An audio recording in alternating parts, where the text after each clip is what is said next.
जय श्री कृष्ण। होई अष्टमी व्रत कथा। एक साहूकार था जिसके 7 बेटे और बहुएं और एक बेटी थी। कार्तिक के महीने में दिवाली से पहले अष्टमी को अपने मकान की लिपाई पुताई करने के लिए सातों बहुएं अपनी इकलौती ननद के साथ जंगल में जाकर खदान में मिट्टी खोद रही थी। वहाँ पर शाहू की मांद थी।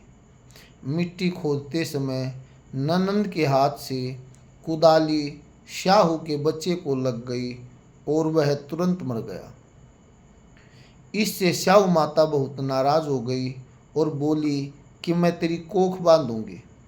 ननंद अपनी सातों भाभियों से बोली कि तुम में से कोई अपनी कोख बंधवा लो। तब 6 भाभियों ने अपनी कोख बंधवाने से इनकार कर दिया, परंतु छोटी भाभी सोचने लगी कि यदि मैंने भी अपनी कोख नहीं बंधवाई तो सासू जी नाराज होंगी। यह सोचकर ननंद के बदले में छोटी भाभी ने अपनी कोख बंधवा ली। इसके बाद छोटी बहू के जो बच्चा होता वह 7 दिन का होकर मर जाता। एक दिन उसने पंडित जी को बुलाकर पूछा कि मेरी संतान 7वें दिन मर जाती है, इसके लिए मैं क्या करूं? तब पंडित जी ने कहा कि तुम सूरी गाय की सेवा करो। सूरी गाय शाहू माता की बायली है, वह तेरी को खुलवा देगी, तब ही तेरा बच्चा जिएगा। अब वह बहुत जल्दी उठकर चुपचाप सूरी गाय के नीचे साफ सफाई कराती। गाय एक पैर से लंगड़ी थी। गौ माता बोली कि हर रोज उठकर कौन मेरी सेवा कर रहा है, मैं आज देखूंगी। गौ माता खूब सवेरे उठी तो क्या देखती है कि साहूकार के बेटे की बहू उसके नीचे साफ सफाई कर रही है। गौ माता बहू से बोली कि क्या मांगती है? साहूकार की बहू बोली कि साहू माता, तुम्हारी एक बायली है और उसने मेरी कोख बांध रखी है, मेरी कोख खुलवा दो। गौ माता ने कहा, अच्छा। गौ माता साहूकार की बहू को अपनी बायली के पास लेकर चली। रास्ते में कड़ी धूप थी। वे दोनों एक पेड़ के नीचे बैठ गई। थोड़ी देर में एक सांप आया। उसी पेड़ पर गरुड़ पंखनी के बच्चे को डसने लगा। साहूकार की बहू ने सांप डाल के नीचे दबा दिया और बच्चे को बचा लिया। थोड़ी देर में गरुड़ पंखनी आई तो वहाँ खून देखकर साहूकार की बहू को चोंच मारने लगी। साहूकार की बहू ने कहा, मैंने तेरे बच्चे को नहीं मारा, बल्कि सांप तेरे बच्चे को मारने आया था। मैंने तो उससे तेरे बच्चे की रक्षा की है। यह सुनकर गरुड़ पंखनी बोली कि मांग, तू क्या मांगती है? वह बोली, 7 समुंदर पार शाहू माता रहती है, हमें तुम उसके पास पहुंचा दो। गरुड़ पंखनी ने दोनों को अपनी पीठ पर बैठा करके शाहू माता के पास पहुंचा दिया।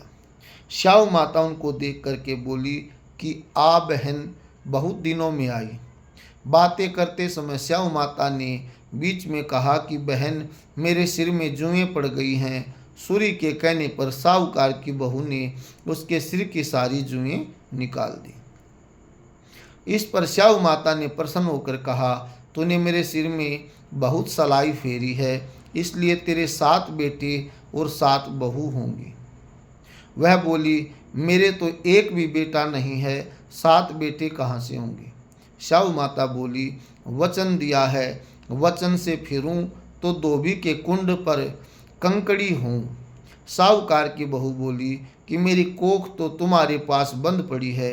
यह सुन शाहू माता बोली कि तूने तो मुझे ठग लिया। मैं तेरी कोख खोलती तो नहीं थी, पर अब खोलनी पड़ेगी।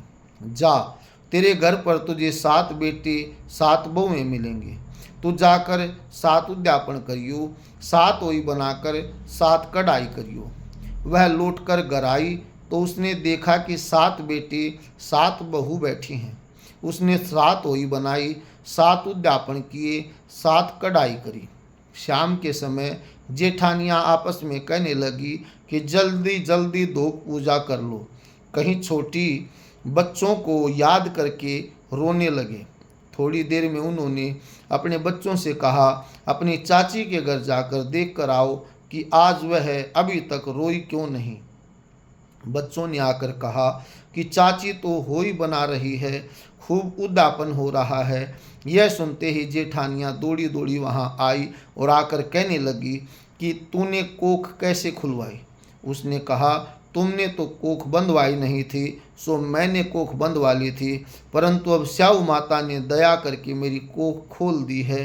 हे स्याऊ माता, जैसे साहूकार के बेटे की बहू की कोख खोली, वैसे ही हमारी और सब परिवार की बहुओं की कोख खोलती जाना। कथा को कहता की, सुनता की, हुंकार भरता की।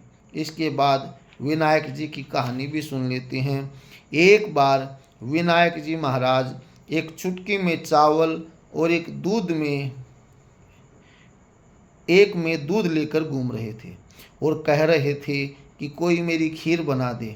एक बुढ़िया माई बोली कि ला मैं खीर बना दूं। वह एक कटोरा ले आई। तब विनायक जी बोले कि बुढ़िया माई, कटोरा क्यों लाई है, भगोना लाकर चढ़ा दे। तब बुढ़िया माई बोली कि इतने बड़े भगोने का क्या करेगा, कटोरा ही बहुत है। विनायक जी ने कहा कि तू चढ़ा कर तो देख। बुढ़िया माई ने भगोना चढ़ा दिया और चढ़ाते ही वह दूध से भर गया। फिर विनायक जी ने कहा, मैं बाहर जाकर आता हूँ, तो तू खीर बनाकर रखियो।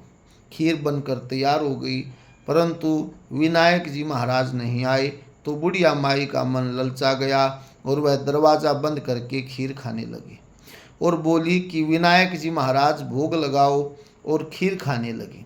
इतने में विनायक जी आए और बोले, बुढ़िया माई खीर बना ली। बुढ़िया बोली, हाँ, आकर जीम लो। विनायक जी बोले, मैंने तो जीम लिया, अब तू जीमने लगी है, जब तू जीमने लगी है तभी मैंने भोग लिया था। तब बुढ़िया माई बोली कि तुमने तो मेरा पर्दा हटा दिया, परंतु किसी और का पर्दा मत हटाना। तब विनायक जी महाराज ने खूब धन दौलत उसको दिया। हे विनायक जी महाराज, जैसे बुढ़िया माई को दिया वैसा कहने सुनने अपने परिवार को देना, अर्थात वैसा ही सभी को प्रदान करना। बोलिए श्री विनायक जी महाराज की जय।